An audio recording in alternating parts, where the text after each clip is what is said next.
Hello student, स्वागत है आपका आपके ही यूट्यूब चैनल अल्फा क्लासेस में। क्लास 10th के एक चैप्टर को कवर कर लिया गया है जो था त्रिभुज। और आपसे लास्ट लेक्चर में ये कहे थे कि जो अगला टॉपिक होगा वो इन फ्यूचर बहुत ही इंपॉर्टेंट होगा और क्लास 10th के लिए तो मोस्ट इम्पॉर्टेंट टॉपिक होगा। और ये इतना यूजफुल है कि इन फ्यूचर अगर आप मैथ से या साइंस से जुड़े हैं तो बहुत ज़्यादा इसका उपयोग है। तो ये बिल्कुल बेसिक से शुरू करेंगे, बहुत छोटी छोटी बातों से आगे तक लेकर चलेंगे आपको। ये टॉपिक आपको फर्स्ट ईयर में भी, इट मीन्स क्लास 11th में भी रिलेट कराएगा, क्लास 12th में भी रिलेट कराएगा। कंपैरेटिव में तो बहुत वेटेज देता है अपने टॉपिक पे ये। तो आज का जो टॉपिक है, जैसा कि आप पढ़कर समझ गए होंगे, निर्देशांक ज्यामितिक कोऑर्डिनेट, इसके बारे में थोड़ी सी जानकारी ले लें, बेसिक बातें। एक्सरसाइज अगले लेक्चर से करेंगे, बहुत कुछ बताने को है इसमें और बहुत छोटी छोटी बातें हैं, बहुत ही ईजी है, बस छोटी छोटी बातों का ही तो ध्यान रखना है। तो क्लास 9th में आप क्या पढ़े होंगे, रिमाइंड कर लेते हैं जल्दी से कि किसी समतल में जब कोई एक बिंदु को दर्शाया जाता है तो उस बिंदु को दर्शाने के लिए जिस पद्धति का, जिस सिस्टम का उपयोग किया जाता है उसे निर्देशांक पद्धति कहते हो। सपोज कर लो समतल की बात करें तो आपके कॉपी का एक पेज ले लो, सादा पेज ले लो। अब उस सादे पेज पर आप क्या करोगे, एक प्लस जैसा साइन बना दोगे इस तरह से। ठीक, इसके बाद आप जो क्षैतिज रेखा है जिसको आप हॉरिजॉन्टल लाइन कहते हो, एक्स डैश एक्स कह दोगे, और जो वर्टिकल लाइन ऊर्ध्वाधर रेखा है उसको वाई वाई डैश कह दोगे। एक्स डैश एक्स और वाई वाई डैश जिस बिंदु पर काटते हैं उसे कह दो ओ। अब जो ये एक्स डैश एक्स और वाई वाई डैश है ये समकोणिक निर्देशांक है। ये जहां भी काट रहे हैं 90 अंश पर काटते हैं, समकोण पर काटते हैं। तो जो बिंदु ओ है इस बिंदु पर इनके द्वारा बने कोण समकोण होते हैं। तो अब कोई बिंदु किस तरह से दर्शाया जाता है, हम इसकी बेसिक जानकारी ले लें। तो सपोज दैट कि यहाँ पर कोई बिंदु P है जिसका निर्देशांक मान लो a, b है। तो अब इसे कहते हैं भुज और इसे कहते हैं कोटि। तो छोटे से ब्रैकेट में दो संख्याओं को क्रमागत रूप में इस तरह से लिख दिया जाए तो उसे कहते हैं एक बिंदु का निर्देशांक, कोऑर्डिनेट ऑफ अ पॉइंट, जिसमें जो पहला मान होता है उसे भुज कहते हैं और दूसरे को कोटि कहते हैं। तो जो भुज है वो भुज अक्ष पर दूरी है और जो कोटि है कोटि अक्ष पर दूरी है। तो एक्स डैश ओ एक्स को हम भुज अक्ष, वाई ओ वाई डैश को हम कोटि अक्ष के नाम से कह दिया करते हैं। तो ये बिंदु यहाँ कैसे पहुंचा, ये इस तरह से पहुंचा होगा। आप ए को नोटिस करो तो क्या है, भुज है, बी क्या है, कोटि है। यानी कि बिंदु पी ए कामा बी तब हुआ होगा जब इस मूल बिंदु से, इसे मूल बिंदु या ओरिजिन कहते हैं, ये आपको ध्यान रखना होगा। मूल बिंदु ओरिजिन के नाम से जाना जाता है, ओरिजिन ही मूल बिंदु कहलाता है जिसके निर्देशांक 0, होते हैं। यानी कि यही एक ऐसा पॉइंट है जहां भुज और कोटि दोनों एक साथ 0 होते हैं। तो अब यहाँ पर मूल बिंदु से आप एक्स एक्सिस पर चले होगे a दूरी, इसके बाद मूल बिंदु से y अक्ष पर चले होगे b दूरी, इसके बाद यहाँ पहुंच गए। अब यहाँ से आप ऊपर बढ़ोगे, यहाँ से आप राइट साइड में बढ़ोगे। ये दोनों रेखाएं ऊपर बढ़ने और दाएं बढ़ने पर जिस बिंदु पर काट दें वह बिंदु बन जाएगा a, b। किसी बिंदु को दर्शाने के लिए दो तरीके से लिख सकते हो, जैसे कि p a, b इस तरह से लिख दिया p, फिर तीन पड़ी लाइनें a, b कहते हो, इसे इज भी पढ़ सकते हो। जैसे कि आपको रीड करना है P is a, b, P is a, b। तो किसी पॉइंट P के कोऑर्डिनेट इस तरह से हैं। तो अगर आप ऐसे लिखते हो तो भी चलेगा, ऐसे लिख देते हो तो भी चलेगा, बट बराबर दो लाइनों के साथ इक्वल टू नहीं दोगे, तीन लाइनें दोगे जिसे हम इज पढ़ सकते हैं। यस, तो अब ये तो था पॉइंट को पढ़ने का। अब सपोज दैट यहाँ पर ये A है, ये B है। अब यहाँ पर कह दे कि कोई पॉइंट है 3, 4। अब आपसे पूछ ले, 9th की क्लास में पूछा गया होगा इसका मान कितना है और इसका मान कितना है। तो आप क्या करोगे, भुज और कोटि का मान कैसे डिसाइड करोगे। तो दिए गए बिंदु में जो पहला मान होता है भुज होता है और जो दूसरा मान होता है कोटि होता है। तो ये तो था बिंदु के बारे में, किस तरह से बिंदु तल पर पहुंचता है, ये हो गया। अब चलेंगे चतुर्थांश के बारे में बात करेंगे। चतुर्थांश किस तरह से बताएंगे, तो चतुर्थांश बताने के लिए क्या देखिएगा जरा। अब यहाँ मूल बिंदु पे हो, मूल बिंदु से जब धन दिशा की ओर राइट साइड की ओर बढ़ोगे तो पॉजिटिविटी की ओर बढ़ोगे, और जब माइनस दिशा की ओर बढ़ोगे यानी कि लेफ्ट साइड बढ़ोगे तो माइनस दिशा की ओर बढ़ोगे। इसी के साथ मूल बिंदु से जब ऊपर जाओगे तो पॉजिटिव डायरेक्शन में जाओगे और नीचे जाओगे तो निगेटिव डायरेक्शन में जाओगे। चार टुकड़े हुए यहाँ पर, इसको हम प्रथम भाग कह दें तो प्रथम चतुर्थांश कह दें। प्रथम चतुर्थांश, चतुर्थांश को अंग्रेजी में क्वाड्रेंट कहते हैं। तो अगर क्वाड्रेंट भी कोई बुलाए तो आप समझ जाए कि चतुर्थांश की ही बात करता है। इसके बाद ये हो गया द्वितीय चतुर्थांश, द्वितीय चतुर्थांश, ये हो गया तृतीय चतुर्थांश, और इसी के साथ ये क्या हो गया, चतुर्थ चतुर्थांश। अब यहाँ पर आप बताओ कि प्रथम चतुर्थांश का चिन्ह क्या होता है, कैसे कोई बिंदु प्रथम चतुर्थांश में जा सकता है। तो यहाँ पर देखो, एक कॉन्सेप्ट और बताना भूल गए कि हाँ, थोड़ा रिमाइंड करा दें कि जो पॉइंट पी, इसको नोटिस करो।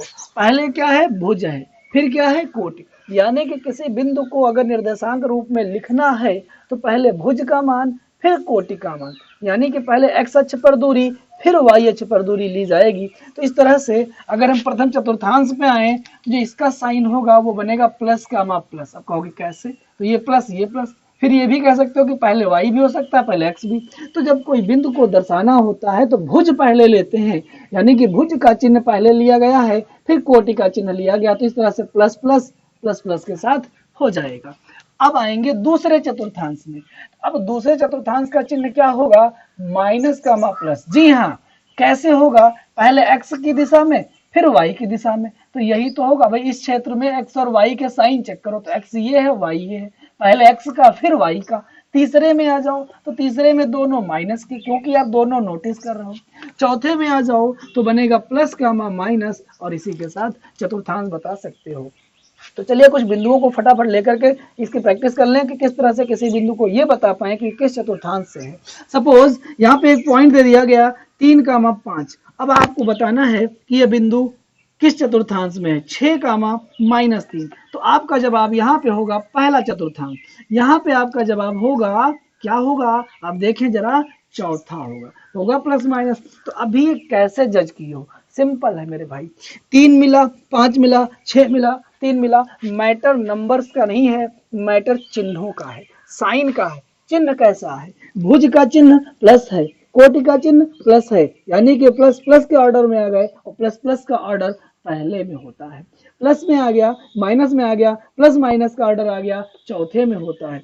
तो आप यहाँ पे कोई नंबर मिले, मैटर नंबर्स का नहीं है। चिन्ह देखिए, चतुर्थांश बताइए, चिन्ह देखिए, चतुर्थांश बताइए। मन में एक प्लस के आकार का चित्र खींचिए, फटाफट प्लस माइनस ऊपर दाएं बाएं नीचे में प्लस प्लस माइनस माइनस उसी क्रम में आप रख दें इस तरह से, और फिर आप फटाफट चिन्ह देखें और मन में 2-4 सवाल 10 सवाल की प्रैक्टिस करते ही आप बिंदु को देख करके सीधे 1 से 2 सेकंड में ये बता दोगे कि दिया गया बिंदु किस चतुर्थांश से है। तो ये तो हो गया कुछ चतुर्थांश के बारे में, कोई बिंदु की स्थिति कैसे है।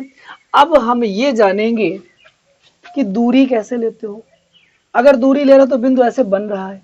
अब सपोज दैट यहीं पे हम फिर से चलते हैं। अब मान लो कोई एक ऐसा बिंदु है, तो चतुर्थांश तो बता दिए, थोड़ी देर के लिए बिंदु लेते हैं। बिंदु किस तरह का, मान लो ये बिंदु मिल रहा था तो पहला चतुर्थांश, दूसरा चतुर्थांश या चौथा चतुर्थांश हो जा रहा था। लेकिन कुछ बिंदु ऐसे भी तो हो सकते हो जो किसी चतुर्थांश में ही ना जाए। अब ये सुनकर आपको थोड़ा अजीब लगा होगा, ऐसा कौन सा बिंदु है जो चतुर्थांश में ही नहीं जा सकता। यस है। कैसे है, जैसे कि कोई एक बिंदु यहाँ पे दे दिया जाए ए, फिर दे दिया जाए 0, यानी कि ऐसा बिंदु जिसका भुज कुछ हो और कोटि 0 हो जाए। तो ऐसे में आप एक्स अक्ष पर तो जा सकते हो लेकिन वाई अक्ष पर नहीं जाओगे। यानी कि जब ए दूरी लोगे तो इस बिंदु का निर्देशांक ही a,0 बनेगा, और ये जो बिंदु a,0 है ये किसी चतुर्थांश में नहीं है, पर्टिकुलर एक एक्सिस पर है, वो चाहे एक्स एक्सिस का हो चाहे वाई एक्सिस का। यानी कि अब यहाँ पे 2 केस बनता है, अगर भुज प्लस या माइनस में है और कोटि 0 है तो वह बिंदु एक्स अक्ष पर होगा। किस पर होगा, एक्स अक्ष पर। अगर भुज 0 है, कोटि प्लस माइनस में कुछ है तो वाई पर होगा। प्लस है तो राइट साइड में और माइनस है तो लेफ्ट साइड में। इसमें प्लस है तो ऊपर की ओर, इसमें माइनस है तो नीचे की ओर, ये डायरेक्शन में। यानी कि ऐसा बिंदु जिसका भुज तो कुछ है लेकिन कोटि 0 है, तो वो x अक्ष पर होगा। अगर पॉजिटिव है तो मूल बिंदु से दाईं तरफ, निगेटिव है तो बाईं तरफ। ऐसे ही ऐसा बिंदु जिसका भुज 0 है, अब कोटि कुछ है, अब कोटि पॉजिटिव है निगेटिव है, मैटर वहां देखो। तो अब कोटि अगर पॉजिटिव है तो ऊपर की ओर, और अगर कोटि निगेटिव है तो y अक्ष पर नीचे की ओर वो बिंदु होगा। तो ये तो था कुछ बेसिक कॉन्सेप्ट, छोटी छोटी बातें। उम्मीद करते हैं कुछ आपको समझ आया होगा। बहुत ही सिंपल है, एक बार आप रिवाइज करके देखें, बिल्कुल आसान है। अब चलते हैं दो बिंदुओं के बीच की दूरी के फार्मूले को समझते हैं और इसको प्रूव करेंगे। अभी तक हम क्या, हमको रटा दिया जाता था कि d बराबर होता है √x2 - x1² plus y2 - y2। रटेंगे नहीं, आज यह सिद्ध करके मानेंगे कैसे दो बिंदुओं के बीच की दूरी ये है। तो चलते हैं कुछ फार्मूले और भी कुछ ढेर सारी बातें करनी इसी टॉपिक पर। तो पहले दूरी का सूत्र देख लें, फिर आएंगे उससे अगले स्टेज की बात करेंगे। एक बार अगर कुछ आवश्यकता है तो आप स्क्रीनशॉट ले सकते हैं। तो दो बिंदुओं के बीच की दूरी आपको याद है, आप देखकर भी सीख गए होंगे, ये तो एक लाइन का याद हो गया। लेकिन आज यह जानेंगे कैसे होता है। अगर यह जान गए कैसे होता है तो कोऑर्डिनेट की बेसिक बात समझ गए, एकदम जड़ पर पहुंच गए आप उसके। तो क्या है, दो बिंदु यहाँ पर ले लिया गया P और Q। अब यहाँ पर हम प्रथम चतुर्थांश में ले रहे हैं, पॉजिटिव बिंदु ले रहे हैं, जिससे कि सॉल्व करना बस इजी रहे। बाकी आप कहीं से भी किसी चतुर्थांश में जाकर के आप दो बिंदुओं के बीच की दूरी निकाल लोगे। फंडामेंटल क्या है यह समझना है। तो दो बिंदु हमारे पास है P और Q। P का निर्देशांक है x1 y1, Q का निर्देशांक है x2 y2। अब इन दो बिंदुओं के बीच की दूरी वैसे तो PQ बराबर √x2 - x1² plus y2 - y2 हो जाएगा, लेकिन कैसे, सवाल ये है।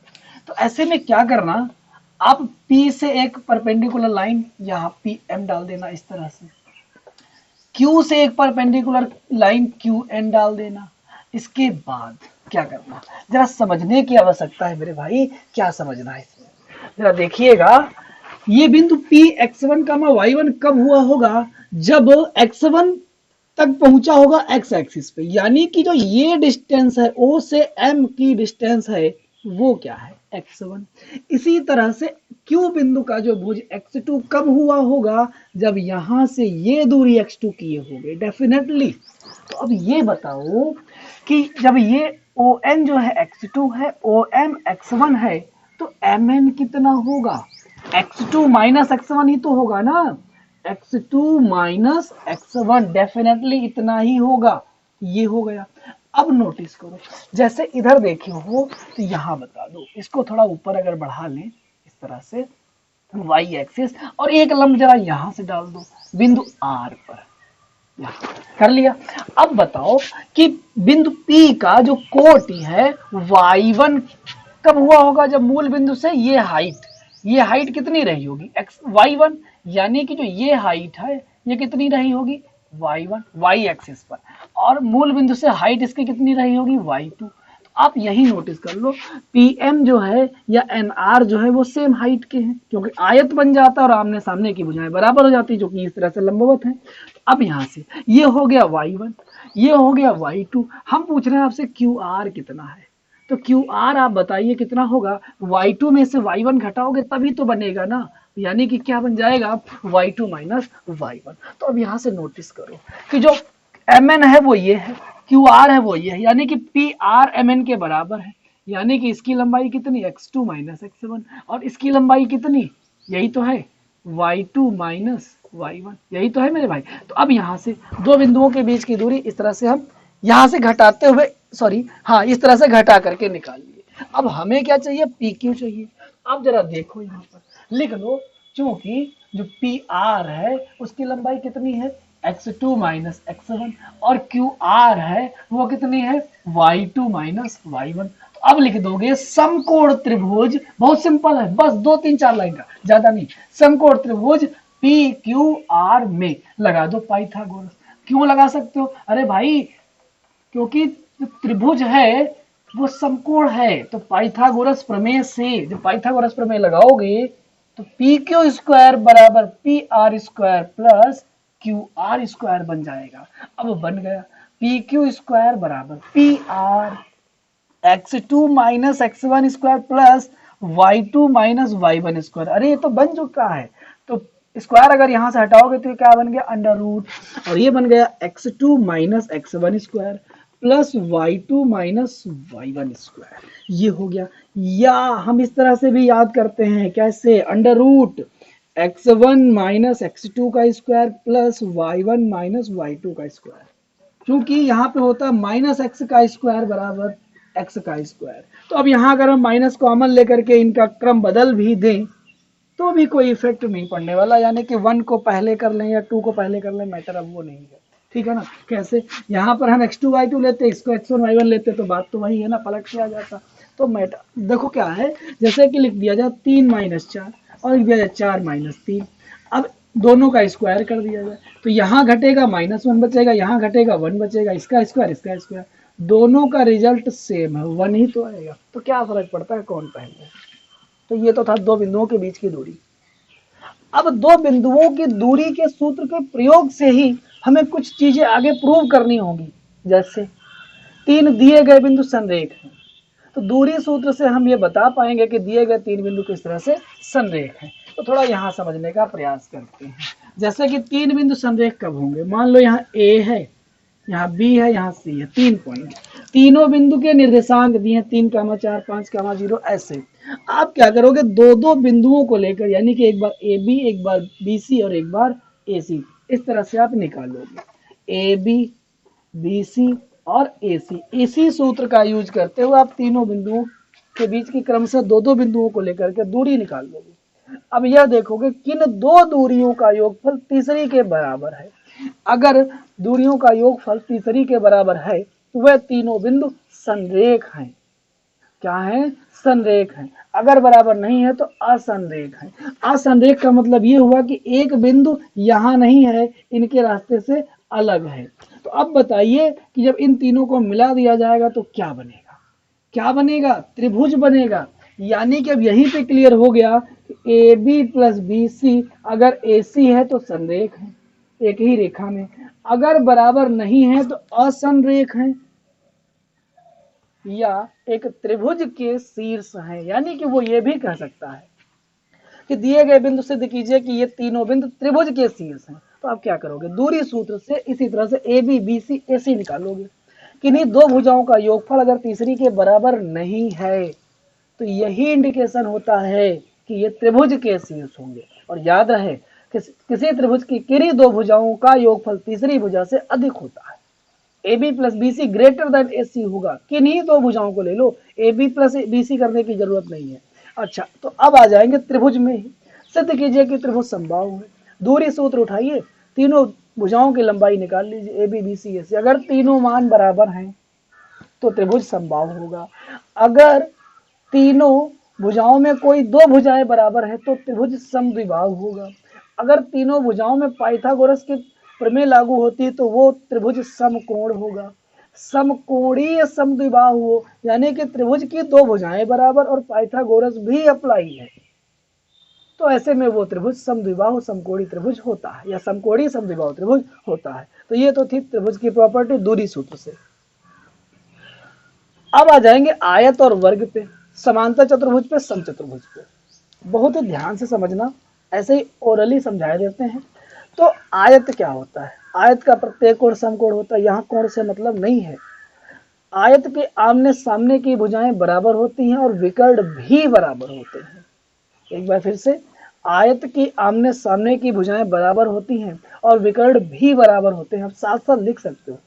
वर्ग, वर्ग की प्रत्येक भुजा बराबर होनी चाहिए और विकर्ण भी बराबर होने चाहिए। आयत और वर्ग में विकर्ण भी बराबर होते हैं। भुजाएं, आयत की सामने की भुजाएं और वर्ग में सारी भुजाएं बराबर होती हैं। अब आ जाएंगे समांतर चतुर्भुज में। समांतर चतुर्भुज में क्या होता है, सम्मुख भुजाएं बराबर होती हैं परंतु विकर्ण बराबर नहीं होते हैं। अगर विकर्ण भी बराबर हो गए तो वो समांतर चतुर्भुज आयत बन जाएगा। क्या बन जाएगा, आयत बन जाएगा। अब आ जाओगे समचतुर्भुज में। चारों भुजाएं बराबर होती हैं परंतु विकर्ण बराबर नहीं होते हैं, परंतु विकर्ण बराबर नहीं होते हैं।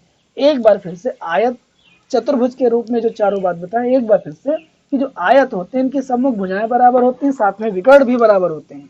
वर्ग की चारों भुजाएं बराबर होती हैं, विकर्ण भी बराबर होते हैं। तो आयत और वर्ग के विकर्ण बराबर होते हैं, समांतर और समचतुर्भुज के विकर्ण बराबर नहीं होते हैं। बाकी इनकी प्रॉपर्टी, समांतर चतुर्भुज में सम्मुख भुजाएं बराबर होती है, समचतुर्भुज में चारों भुजाएं बराबर होती हैं। आज की क्लास यहीं तक, मिलते हैं बहुत ही जल्द अगले लेक्चर में एनसीईआरटी की एक्सरसाइज के साथ 7.1 जो कि इन्हीं टॉपिक से बिलोंग करते हैं। कुछ क्वेश्चंस हैं, लगभग आप वैसे प्रैक्टिस करो, कर भी ले जाओगे तो जो बताने के लायक है, जो आप लगेगा हमारी समझ से कि ये बताने के लायक है, मैं वो बताते चलूंगा, बाकियों को मैं हिंट करता चलूंगा। तो उम्मीद करते हैं आज की क्लास आपको समझ आई होगी। मिलते हैं बहुत ही जल्द अगले लेक्चर में। आवश्यकता हो तो इसका स्क्रीनशॉट या इसको नोट करना हो तो आप नोट कर सकते हैं।